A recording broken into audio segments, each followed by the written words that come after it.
Hi guys, welcome back to our channel.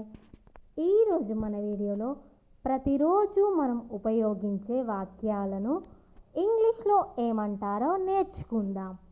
వీడియోని skip చేయకుండా పూర్తిగా చూడడానికి ప్రయత్నించండి. నా ఛానల్ని మీరు సబ్స్క్రైబ్ చేసుకోకపోతే వెంటనే సబ్స్క్రైబ్ చేసుకోండి మరియు లైక్ చేయండి, షేర్ చేయండి. Let's get into the topic. First one. దారిలో కొంచెం పని ఉంది. దారిలో కొంచెం పని ఉంది. ఈ సెంటెన్స్ని మనం ఇంగ్లీష్లో there is some work on the way. There is some work on the way. And next sentence, నేను చేసింది తప్పు కాదు. నేను చేసింది తప్పు కాదు. ఈ సెంటెన్స్ని మనం ఇంగ్లీష్లో what I did was not wrong. What I did was not wrong. And next sentence, వెక్కిరించకండి. వెక్కిరించకండి. ఈ సెంటెన్స్ని మనం ఇంగ్లీష్లో don't mock me. Don't mock me. And next sentence, అద్దెకు ఇల్లు ఉన్నాయా. అద్దెకు ఇల్లు ఉన్నాయా. ఈ సెంటెన్స్ని మనం ఇంగ్లీష్లో are there any houses for rent. Are there any houses for rent. And next sentence, నువ్వు ఆదివారం కూడా వర్క్ చేస్తావా. నువ్వు ఆదివారం కూడా వర్క్ చేస్తావా. ఈ సెంటెన్స్ని మనం ఇంగ్లీష్లో Do you work on Sunday too? Do you work on Sunday too? And next sentence, నువ్వు చెప్తే ఒక్క మాట కూడా నమ్మను. నువ్వు చెప్తే ఒక్క మాట కూడా నమ్మను. ఈ సెంటెన్స్ని మనం ఇంగ్లీష్లో I don't believe a single word that you say. I don't believe a single word that you say. And next sentence, ఇంకెప్పుడు తింటావు. ఇంత టైం అయిపోతుంది, ఇంకెప్పుడు తింటాము అని అంటుంటాము కదా మనం. ఈ సెంటెన్స్ని మనం ఇంగ్లీష్లో when else do you eat. When else do you eat. And next sentence, నా మాట నీకు వినపడుతుందా. ఫోన్లో అయినా మనం ఎవరితో మాట్లాడేటప్పుడైనా నా మాట నీకు వినిపిస్తుందా అంటాం కదా. ఈ సెంటెన్స్ని మనం ఇంగ్లీష్లో can you here me. Can you here me. And next sentence, ఎవరు మాట్లాడుతున్నారు. ఫోన్లో ఎవరు మాట్లాడుతున్నారు అని అడుగుతాం కదా మనం. ఈ సెంటెన్స్ని ఇంగ్లీష్లో who is speaking. Who is speaking.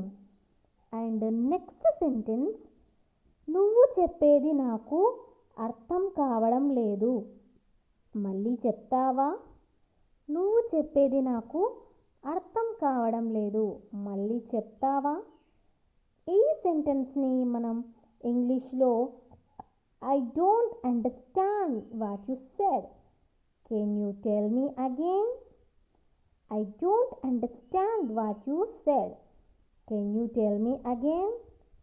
And next sentence, ఎందుకు కుంటుతున్నావు. ఎందుకు కుంటుతున్నావు. ఈ సెంటెన్స్ని మనం ఇంగ్లీష్లో why are you limping. Why are you limping. And next sentence, ఎంత దూరం ఉంటుందో నాకు తెలియదు. ఎంత దూరం ఉంటుందో నాకు తెలియదు. ఈ సెంటెన్స్ని మనం ఇంగ్లీష్లో I don't know how far. I don't know how far. And next sentence, ఇల్లు ఖాళీ చేసి దూరముగా వెళ్ళిపోయారు. ఎవరైనా అడిగినప్పుడు మనం చెప్తాం కదా, ఇల్లు ఖాళీ చేసి దూరముగా వెళ్ళిపోయారు అని. ఈ సెంటెన్స్ని మనం ఇంగ్లీష్లో ఎలా చెప్పాలి అంటే they vacated the house and went away. They vacated the house and went away. And next sentence, చూడు బయట ఏమి జరుగుతుందో. చూడు బయట ఏమి జరుగుతుందో. ఈ సెంటెన్స్ని మనం ఇంగ్లీష్లో see what's going on outside. See what's going on outside. And next sentence, నీకు అతని పేరు గుర్తుందా. ఫ్రెండ్స్తో అంటాం కదా, నీకు అతని పేరు గుర్తుందా అని. ఈ సెంటెన్స్ని మనం ఇంగ్లీష్లో do you remember his name. Do you remember his name. And next sentence, నేను ఈరోజు కాస్త ఆలస్యంగా లేచాను. నేను ఈరోజు కాస్త ఆలస్యంగా లేచాను. ఈ సెంటెన్స్ని మనం ఇంగ్లీష్లో I woke up a little late today. I woke up a little late today. And next sentence, మీరందరూ ఎలా ఉన్నారు. మీరందరూ ఎలా ఉన్నారు. ఈ సెంటెన్స్ని మనం ఇంగ్లీష్లో how are you all. How are you all. And next sentence, నన్ను ఉదయం త్వరగా నిద్రలేపు. నన్ను ఉదయం త్వరగా నిద్రలేపు. ఈ సెంటెన్స్ని ఇంగ్లీష్లో Wake me up early in the morning. Wake me up early in the morning.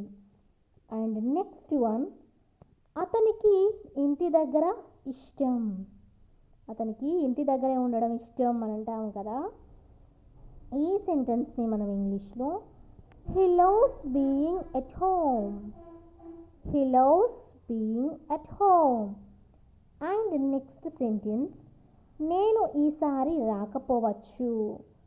నేను ఈసారి వస్తానో రానో తెలియదు అన్నప్పుడు నేను ఈసారి రాకపోవచ్చు అని అంటాం కదా. ఈ సెంటెన్స్ని ఇంగ్లీష్లో I may not come this time. I may not come this time. And next sentence, నేను లేనప్పుడు ఎవరైనా వచ్చారా. నేను ఇంటికి లేనప్పుడు ఎవరైనా వచ్చారా అంటాం కదా. ఈ సెంటెన్స్ని did anybody come in my absence. Did anybody come in my absence.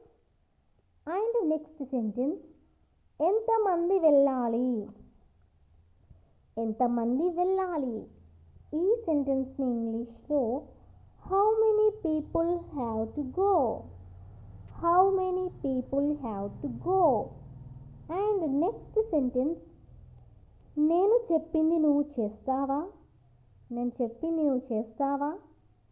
ఈ సెంటెన్స్ని did you do what I said. Did you do what I said. And next sentence, నేను ఇతడినే ఇప్పుడే చూశాను. నేను ఇతడిని ఇప్పుడే చూశాను. ఈ సెంటెన్స్ని ఇంగ్లీష్లో I saw him just now. I saw him just now. And next sentence, ఏంటి ఇలా వచ్చారు. ఏంటి ఇలా వచ్చారు. ఈ సెంటెన్స్ని ఇంగ్లీష్లో what brings you here. What brings you here. And next sentence, ఎందుకు ఉలిక్కిపడి లేచారు. ఎందుకు ఉలిక్కిపడి లేచారు. ఈ సెంటెన్స్ని ఇంగ్లీష్లో why did you wake up with a jolt. Why did you wake up with a jolt. Jolt means ఉలిక్కిపడడం. అండ్ నెక్స్ట్ వన్, మీరు ఎందుకు ఉలిక్కిపడ్డారు. మీరు ఎందుకు ఉలిక్కిపడ్డారు. ఈ సెంటెన్స్ని ఇంగ్లీష్లో why were you jolted. Why were you jolted. And next sentence, నువ్వు రోజంతా ఇక్కడే ఉంటావా. నువ్వు రోజంతా ఇక్కడే ఉంటావా. ఈ సెంటెన్స్ని మనం ఇంగ్లీష్లో will you be here all day. Will you be here all day. And next sentence, కొంత జాలి చూపించు. నా మీద కొంచెం జాలి చూపించు అంటాం కదా. ఈ సెంటెన్స్ని మనం ఇంగ్లీష్లో show me pity. Show me pity. And next sentence, ఆ మనిషి భయంకరంగా ఉన్నాడు. ఆ మనిషి చూడడానికి భయంకరంగా ఉన్నాడు అంటాం కదా. ఈ సెంటెన్స్ని మనం ఇంగ్లీష్లో that man is creepy. That man is creepy. And next sentence, వాళ్ళు నన్ను ఎగతాళి చేశారు. వాళ్ళు నన్ను ఎగతాళి చేశారు. ఈ సెంటెన్స్ని మనం ఇంగ్లీష్లో they made fun of me, they made fun of me. And next sentence, ఇది చాలా పాతదిగా కనిపిస్తుంది. ఇది చాలా పాతదిగా అనిపిస్తుంది. ఈ సెంటెన్స్ని మనం ఇంగ్లీష్లో it feels like ages ago, it feels like ages ago. And next sentence, నేను నా భయాలని అధిగమిస్తాను, నేను నా భయాలని అధిగమిస్తాను. ఈ సెంటెన్స్ని ఇంగ్లీష్లో I will overcome my fears, I will overcome my fears. And next sentence, ఇలాంటి విషయాలు చెప్పడానికి భయమేస్తుంది, ఇలాంటి విషయాలు చెప్పడానికి భయమేస్తుంది. ఈ సెంటెన్స్ని మనం ఇంగ్లీష్లో it's awful to say such things, it's awful to say such things. And next one, ఆమె చెప్పిన దానికి నేను ఆశ్చర్యపోయాను, ఆమె చెప్పిన దానికి నేను ఆశ్చర్యపోయాను. ఈ సెంటెన్స్ని మనం ఇంగ్లీష్లో I was surprised by what she said, I was surprised by what she said. Thanks for watching.